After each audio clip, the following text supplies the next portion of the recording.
brought out, I don't know if everybody knew this, when Spock had died, the producers wanted him, after the first season, to remove or not do that symbol anymore. Really? But the fans said, no, we want it. So it came back. Yeah. That is auspicious, isn't it? Yeah. Well, didn't want to put the fire out. Well, maybe someone kind of knew where the origins was from and thought maybe some people would take it the wrong way or what it was. It didn't really went into the reason why the producers wanted to remove it. It was, of course, many years ago. But yeah, they wanted to remove it after the first year, and then all the fans said, no, we like it. That's great. Thank you. Did you see that they're going to finish this independent guy? It was on NPR last night. He started a Kickstarter, but he did the first. It was supposed to last 5 years. They only did like almost 3 years. So he wants to finish the story. So out of his own pocket, he's produced the first show of the series. And I don't know if that's the one that's filming up here in Georgia or not. They've got a studio here in South Georgia. I don't know if it's St. Mary's or Kingsland.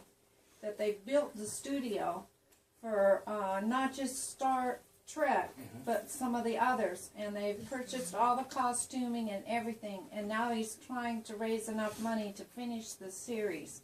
Because he said that he felt that the story wasn't finished. Right.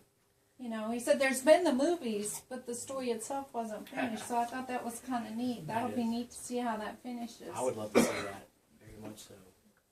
Thank you. Yes, ma'am. I don't understand what the passage has to do with Valentine's Day. What, the passage itself? The Matthew 26. Okay. In that particular scenario, Jesus was being confronted by Mary Magdalene, who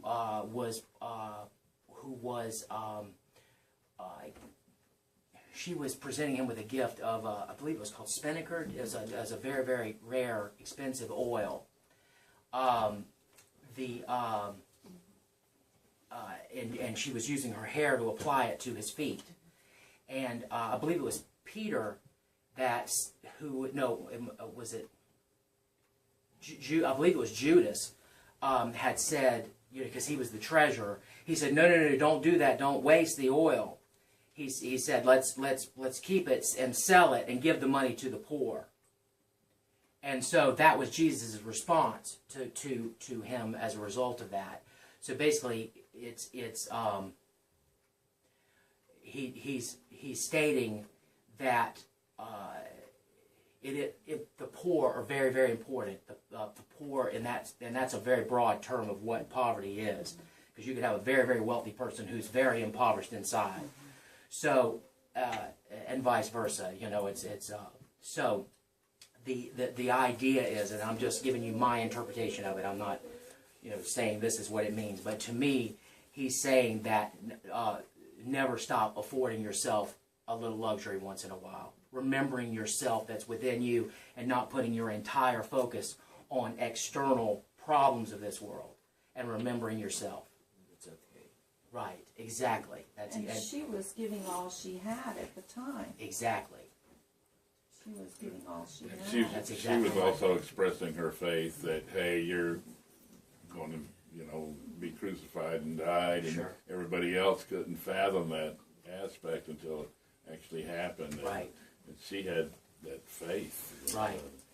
And just imagine reading, standing up in front, and I encourage anyone to do this, to take that passage, go to a mirror, and read that to yourself. Because, it really, that's one of the things that really touched me directly, when I read that, is that we are, impermanent beings. We are, the problems of this world will exist beyond us. And they are important. They are very, very important for us to address the problems of this world and the problems we find within ourselves, to address those issues. But it's also very important to recognize the impermanence of this existence, and also to enjoy to the best and the fullest we can, and live the fullest lives we physically can. So hopefully that answered. Did that help a little bit? Yeah, it helps a lot. All right. Thank you. I just have one thing. Although I did the cards, I didn't have a lot of knowledge into what you were doing today. But to me, the whole talk tells you have to love yourself and not have a lot of boundaries, you know, in order to have a Valentine. You know, with the chains and so forth, they have to be loose. You can't be with somebody who's got heavy chains on you, and you can't be yourself and not have free will in order to be a Valentine to somebody else. It needs to be mutual love. That's right. And that's what I got out of it, and I think that's what you were saying, but... Yeah, the whole talk, right? Yeah, I see that. Yeah. Mm-hmm. Yes. And I mean, this, in order to have that, this has to be going on the inside. And so in order to achieve this, this has to be going on the inside. And that's kind of what I'm alluding to here, is that, you know, we have, you know, because, you know, this being, which I believe to be, or for this purpose and talk, I'm saying that this is our physical self. And this is the will within us that is trying, you know, it wants to live. It wants to live to its fullest potential. And it expects this to keep up. And so but see, in this particular scenario, the lion standing down and has recognized the frailness of the filter that it is using in order to do this. So you have achieved a harmony between the will and reality of your physical limited self. And so and see, this is also further illustrated. And we can see, you know, this looks nice here, but this could turn in an instant and go right back to the devil card within a second, you know, because it can, you know, next thing you know, the moment this harmony is broken, then we revert right back to the animal nature. The beast becomes a beast. You know, this angel and this handsome lion turns into the devil. Same thing, just in a different way. And so we begin to see that this is a partnership or a cooperation between these two within us all. So that's... I see this in the song that Frank Sinatra sang, I gotta be me. That's right. That's exactly right. Don't let anybody, and we've all given in to what somebody else thought was best for us. Sure. And we get our physical sometimes, you know, messed up by somebody taking us to the doctor when we know we shouldn't go. Sure. Yeah, thank you. So that's excellent, and that you brought out another point that I wanted to try to bring out, is that, you know, how many people have felt the lion of another person?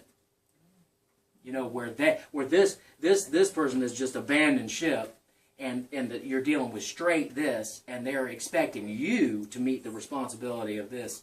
You know, see, that's another aspect. Is the will of another being projected onto another because their own physical self can't do it.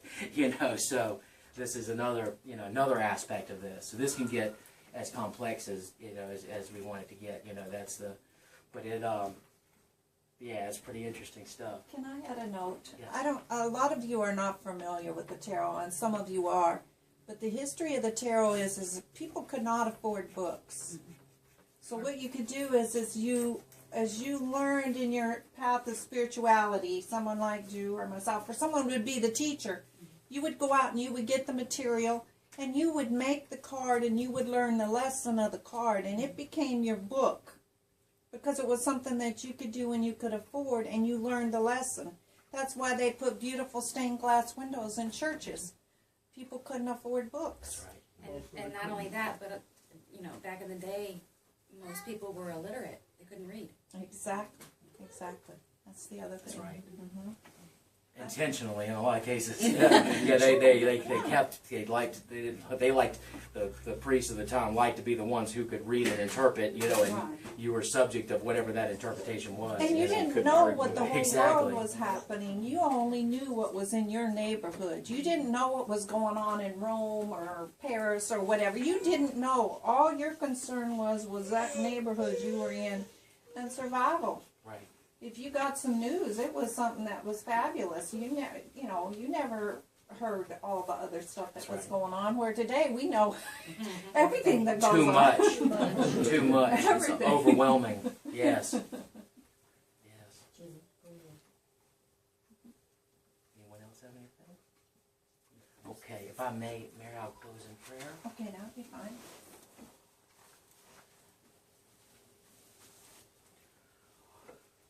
Almighty and all-merciful One, and the great mystery that envelops us all, thank you for this day, and thank you for our many blessings, both seen and unseen.